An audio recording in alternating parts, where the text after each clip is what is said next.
Kahit ho maraming kumukontra sa pampakilig, pero ang reality ho, maraming nanonood. Ito may crush, ako may crush sa'yo. Gusto ko pong bumawal kasi ano. Bakit?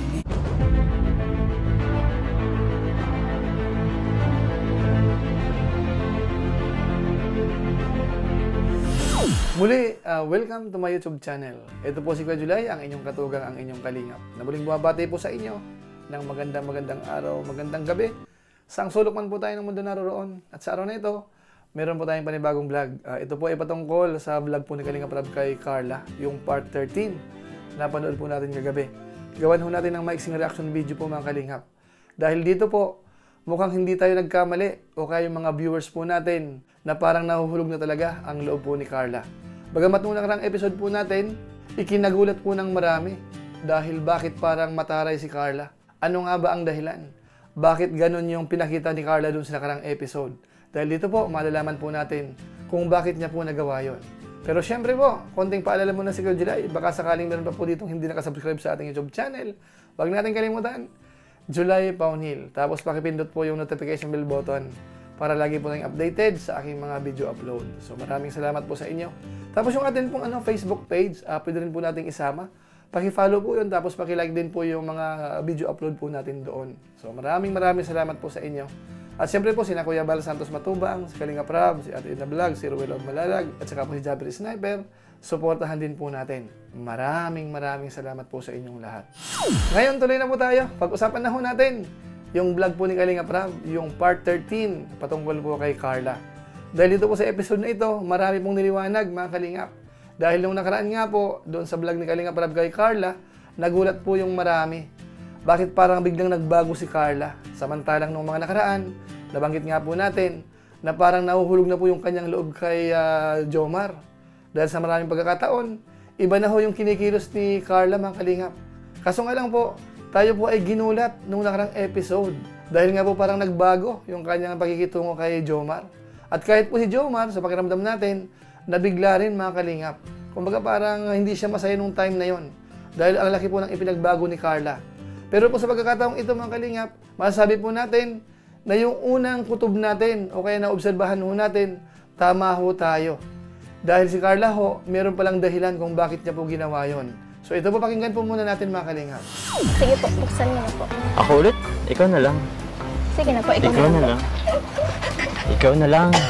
Sige na. Na-set up po kayo, sa'yo talaga. Para sa'yo po talaga yan. Ano to? Yan. Sige po, buksan niyo po yan. Buksan mo. Sa akin. Gusto ko pong bumawal kasi ano. Bakit? Diba nasulitan kita ng nakaraan. Sa inyo po mga kababayan po natin, inamin ho ni Carla, no? Talagang gusto niya pong bumawi ngayon. Dahil nga po alam niya yung mga ginawa niya nung nakaraan. Kumbaga, ang dating ay parang sinusubukan lang po si Jomar. Tama kayo, tama kayo. Pero dito po, inamin niya po na talagang malaking influensya po si Jomar kay Carla. You have influenced my life in ways I can't even begin to express.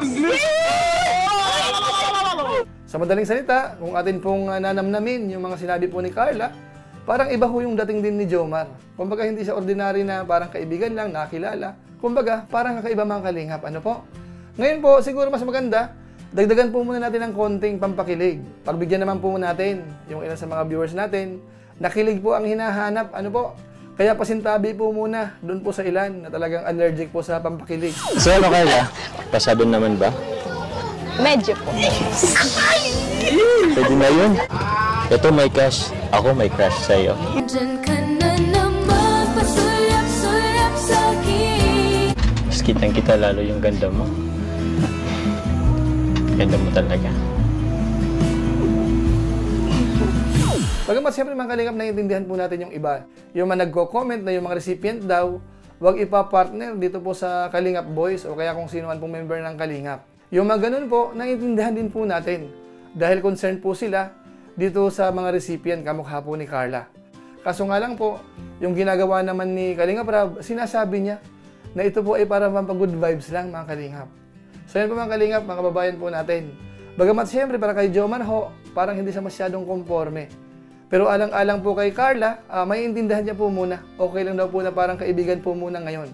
Pero siyempre si Jomar parang umaasa po ng mas mahigit pa dun sa kaibigan. Ano mga kalingap? Pero, sige. Okay, sa ngayon, best friend muna. Sige, okay lang yun. Pero sana, pag din panahon, hindi lang hanggang dun lang sa best. So ano po magagawa natin? Kaya puntahan po natin sandali yung parang pakilig po nung dalawa.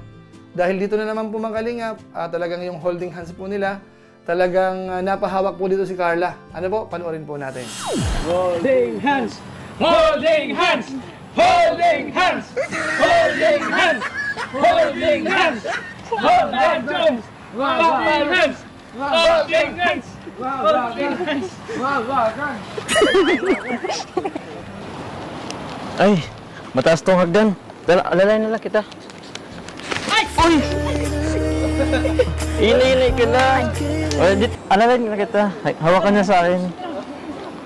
Higpitan mo hawak mo, baka maano ka. So ayun po mga kalingap, gaya ng sinasabi ko, yung pahawak-hawak na yan, baka mag-round. Ano mga kalingap? Kaso nga lang po, hindi doon nagtatapos. Ito po yung matinding holding hands. Ano? Panoorin po natin.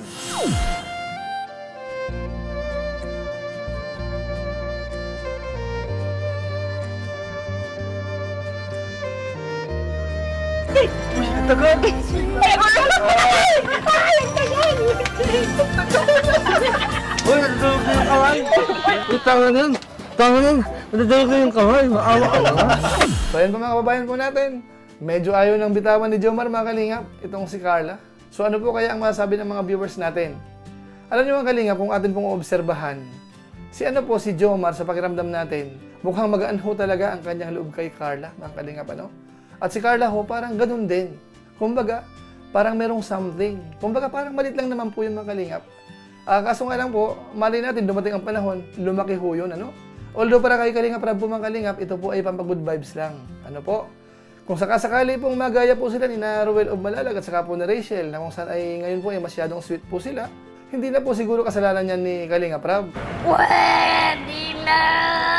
Yan po ay depende dun sa dalawa. Dahil sila po ang merong pakiramdam. Sila po ang nag-uusap. Sila po yung merong nararamdaman kung sakasakali.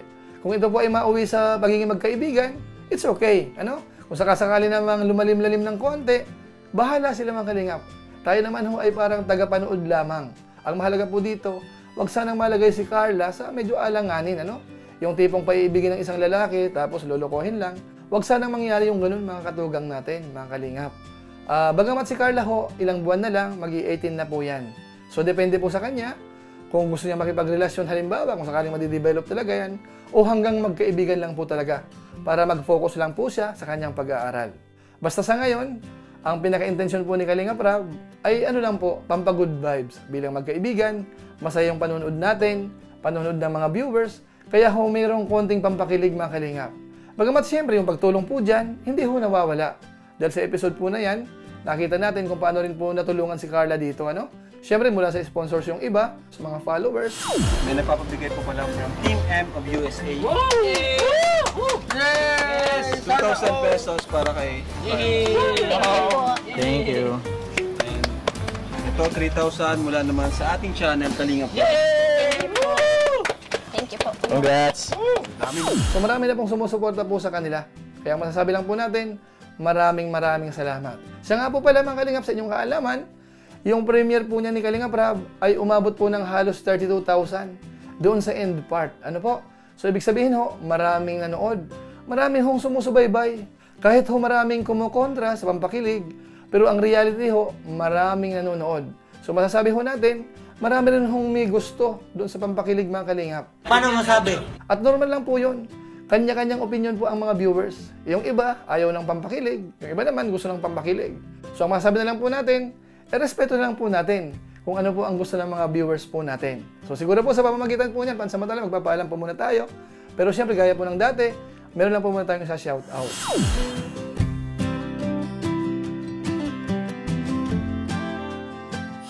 Tapos maraming salamat din po sa aking mga kasaman sa COOS, Kalingap OFW Organic Sponsors, sa inyo pong patuloy na pagsuporta po sa mga babahay program ni na Kuya Val Santos Matubang at saka po ni Kalingap Rab.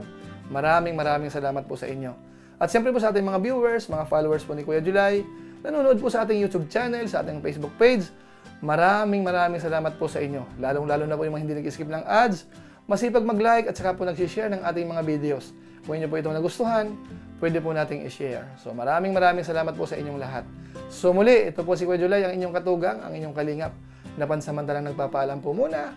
Kita-kita na lang tayo sa mga susunod ko pang vlog. Maraming salamat sa inyong walang sawang pagsuporta po sa ating YouTube channel. Pagpalain nawa kayo ng Diyos, mabuhay tayong lahat. God bless. Bye-bye!